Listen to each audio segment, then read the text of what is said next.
धाडसी रोहन. रविवारचा दिवस, दुपारची वेळ होती. रोहन पुस्तक वाचत बसला होता. जोराचा पडणारा पाऊस आला. रोहनची आई म्हणाली, "अरे रोहन, उद्या मला कामाला जायचंय. माझी सायकल चिखलानं भरलीय. ती नदीवर ने आणि धुवून आण."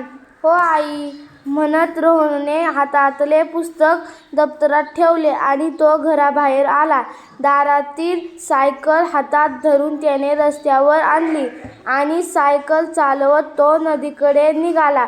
4-5 दिवस खूप पाऊस पडत असल्याने डोबरी नदी दुथडी भरून वाहत होती. रोहनचे पाय चिखलाने भरले होते. तो तसाच नदीजवळ आला आणि सायकल स्टँडवर उभी केली. पाऊस थांबल्याने गावातील महिला धुणे धुवायला नदीवर आल्या होत्या. रोहन सायकलच्या चाकांचा चिखल धुवून काढत होता. इतक्यात त्याच्या कानावर आवाज आला, "वाचवा, वाचवा, मला वाचवा."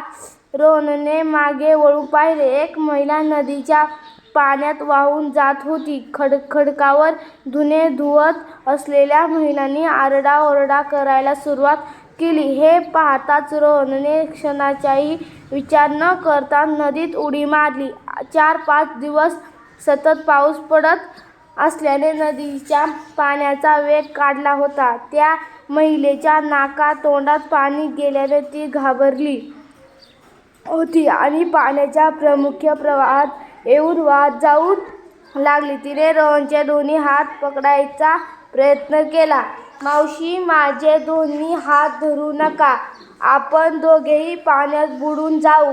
असं रोहन म्हणताच घाबरतच त्याचा एक हात सोडला.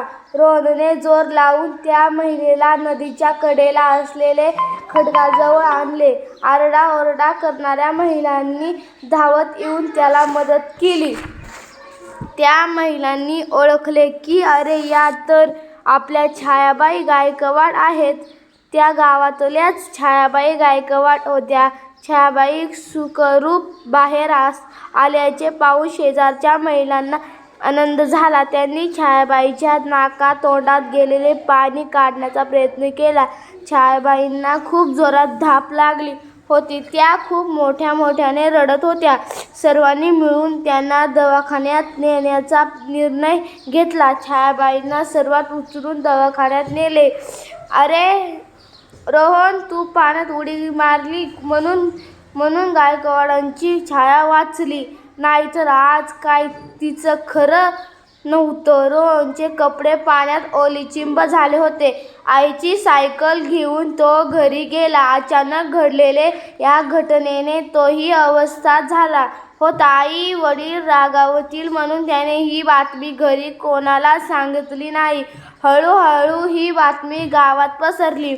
"हा रोहन म्हणजे राजुरी नवगण या गावातील गजानन विद्यालयाचा 10वीचा विद्यार्थी. अतिशय तरतरीत उंच असा मुलगा. वडील रामचंद्र हे शेतकरी तर आई राधाबाई या गावात आरोग्य सेविका म्हणून काम करत होत्या." रोहनला नदीत पोहायला खूप आवडत होते. ज्येष्ठ सामाजिक कार्यकर्ते डॉ. संजय तांदळे यांनी त्याची व त्यांच्या आईवडिलांची भेट घेतली. डॉ. संजय तांदळे यांना झालेली घटना समजून घेतली आणि त्यांचे कौतुक केले. त्यांना शाळेचे दप्तर, पुस्तके, पुष्पगुच्छ देऊन त्यांचा सत्कार केला. त्याचे आईवडील घरी आले. त्या दोघांनाही आपल्या मुलाने एका महिलेचे प्राण वाचवले. त्यांचा खूप आनंद झाला. गजानन महाविद्यालयाचे प्राचार्य भाग्ये सरांनीही रोहनचे शाळेत कौतुक केले. बीड जिल्ह्यातील वृत्तपत्रात रोहनचे फोटोसह बातमी प्रसिद्ध झाली. सर्व बीड जिल्ह्यात त्याचे कौतुक झाले. बीडमधील अनेक सामाजिक संघटनांनी त्याचा सत्कार केला. छायाबाई म्हणतात, "मी केवळ रोहनमुळे वाचले. त्याचे उपकार मी फेडू शकत नाही." छायाबाईंनी त्याला 500 रुपये बक्षीस देऊन केले, परंतु त्याने ही रक्कम सार्वजनिक गणपती मंडळाला दिली. डॉ.